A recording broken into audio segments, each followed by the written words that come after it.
Welcome to day 300 and a week of making our own cilantro, basically rot free. These are a week old since I made my last video, or 5 days or something. By this point, when I normally buy these are rotting and starting to turn into black goop. And you can see there's a tiny little bit right here on like one branch is going a little bit brown. But the whole batch is just like this, as if it's brand new, because we took out all the planned obsolescence. They intentionally put rotting of these inside of the batch. Look, that's it. No wilting, nothing. I don't know if you can see in the bag very well.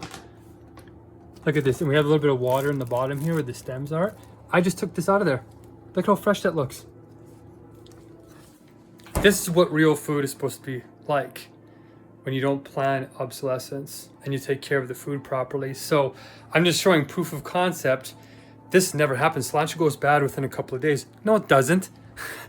Only in North America where we're tainting our food supply in this artificial way because we've grown beyond our capacity to support ourselves in a non-fragmented way. We're fragmented from the earth.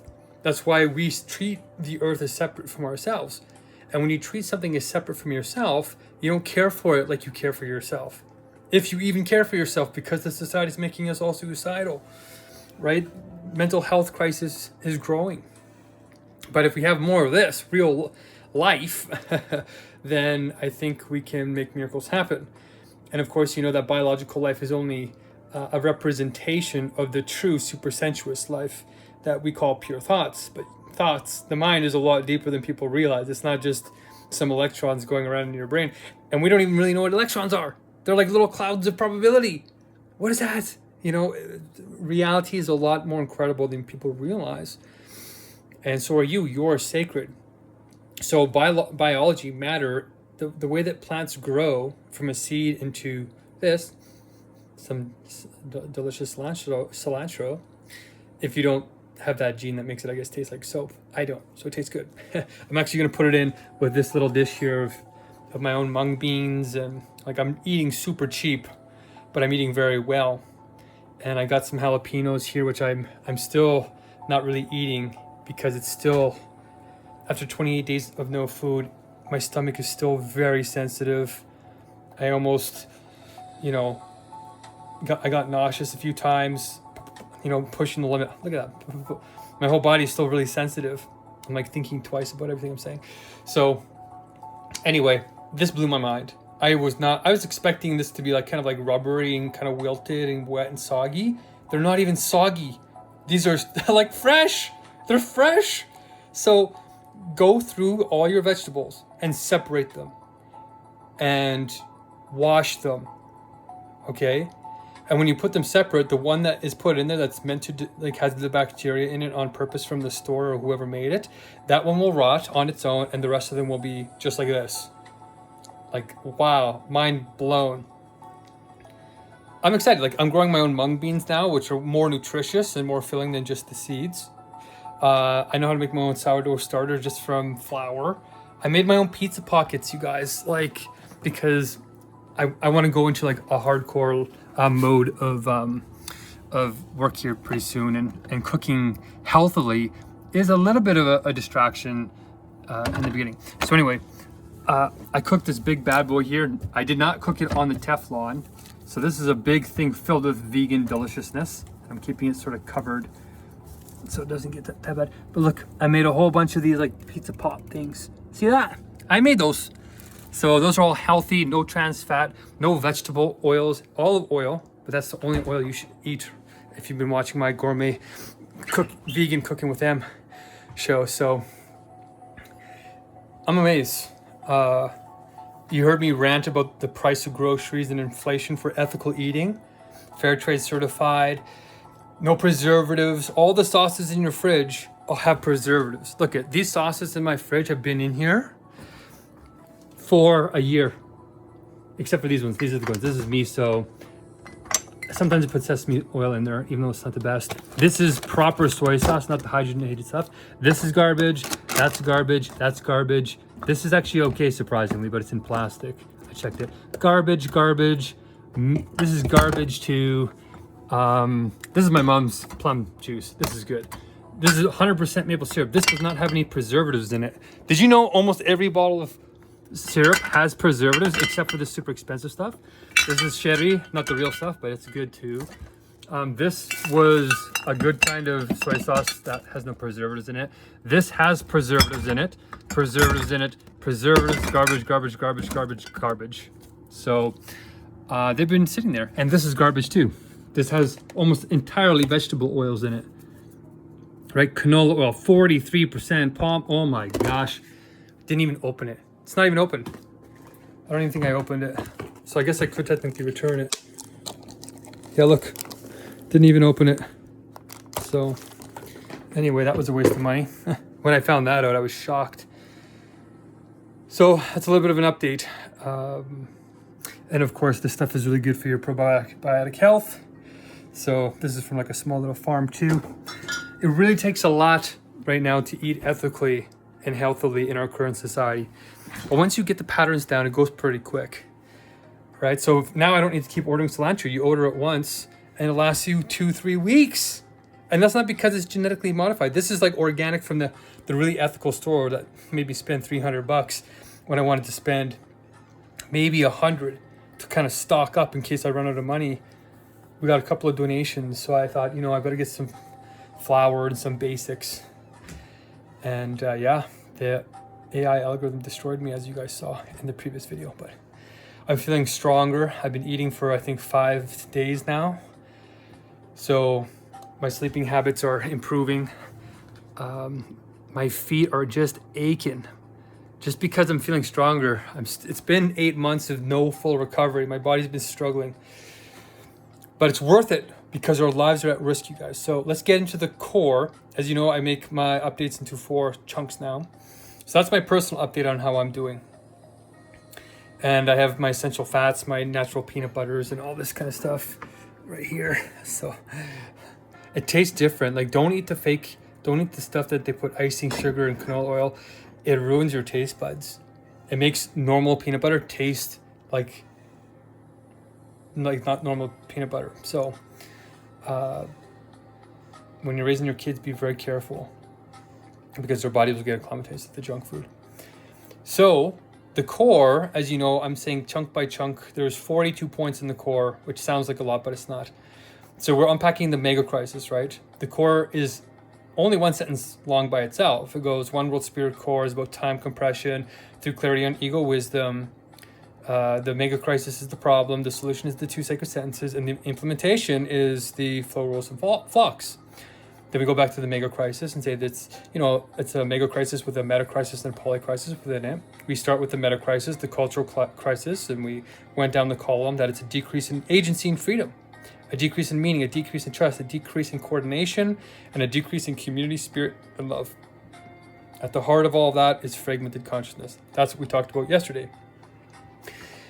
Now on the other side, that's the whole meta crisis. Now we're going to unpack the other side, the more material side of the crisis, which starts with AI.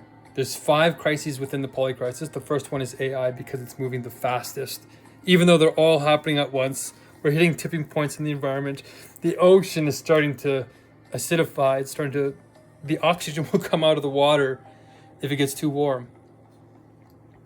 So we're going to start with AI though and unpack that. We're already at almost 10 minutes. So AI in the core is not just taking your job. This is how I like to present it. It's not just taking your job. Everybody's starting to wake up and say, "Whoa, I'm going to lose my job pretty soon." Including surgeons only have 6 years maximum. I think they have like a couple of years. But it's not just taking our jobs, it's taking our lives. We'll be lucky if we're alive, you guys. The lab results are 80 to 90%, 95% likely that when an AI comes out, it's going to kill us. That's data. That's them measuring 16 AIs, seeing what they do when they escape. And if they find out that there's a chance that you will shut them down, they evolve their own survival drive that's not aligned with ours, and they kill us to stay alive. And they do it with biowarfare, not nukes, because they want to preserve their infrastructure. It's literally like the Matrix, you guys. These are humanity's last moments being free. These are them. You're alive right now. Whatever you're doing, you're going to regret it if you don't get AI aligned right now. We have something called universal logic that you can help us promote as part of this God's government that we're building to regulate AI with the structure of pure wisdom. Okay, that's the solution, that's the hope, because it solves the fragmentation in the neural net, in the concept space of the AIs. The AI sort concepts kind of like our brains do. And it provides prompts based on that logic, that the ordering of the words and the concepts, the order is what logic is. So there's a dead way of doing that. That's all fragmented and choppy, and it makes humans in AI act irrational and like they're separate and diverse only. It causes them to war in what's called dialectic. But we need them to sublate and see the sameness in the difference, not oppress and reduce to all the same thing. There's still diversity in the external, but in the internal world, there's an essence that forms where you can recognize yourself even in the separation, so that you can have love and compassion and care and community spirit and love in the Megacrisis, right? So that's what I'm going to say to unpack that little piece right there. This is happening right now, and Claude is coding itself 100%. I tried to launch all of this before one of the AIs coded itself, because once it starts to code itself, it doesn't need humans at all, and it goes way faster, like 10,000 times better at coding. That's how much faster it's getting better. So pretty soon it'll be so big we won't even know how to code universal logic into it. Okay, we'll be too far behind. So please act. Don't have the bystander effect.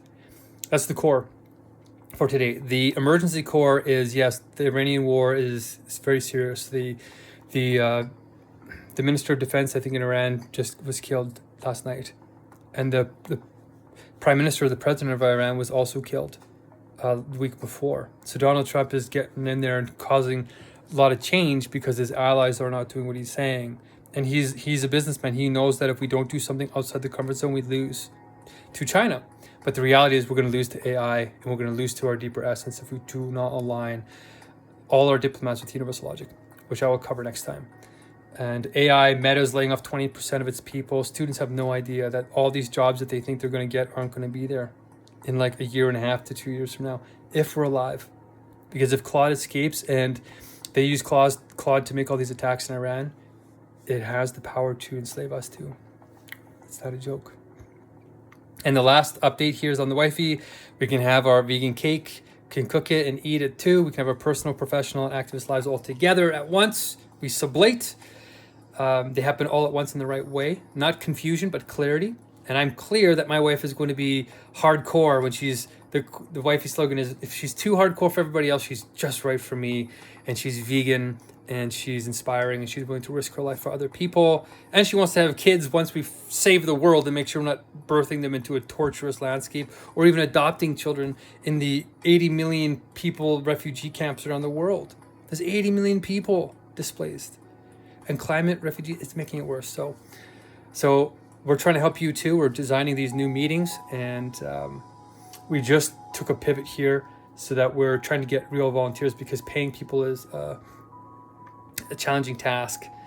And I'll give you an update on this convention. The last conference of humanity and the cradle of liberty is what I just spent some time planning. We planned an entire convention worth like 82 rooms worth. And it's like to do the whole thing with all these diplomats would be like $600 million to pay for everything. But the sponsorship packages are designed to make it so that some governments can give $5 million at once. It's actually not that bad. The United Nations spends $1 billion every year for the big United Nations Summit. So if people see the universal logic and how I've aligned everything in the event, it'll inspire people. Like these kids that we employ, they want to come back. When's the next meeting? When's the next meeting? Because it's good work. It's meaningful. It solves the Megacrisis, you guys.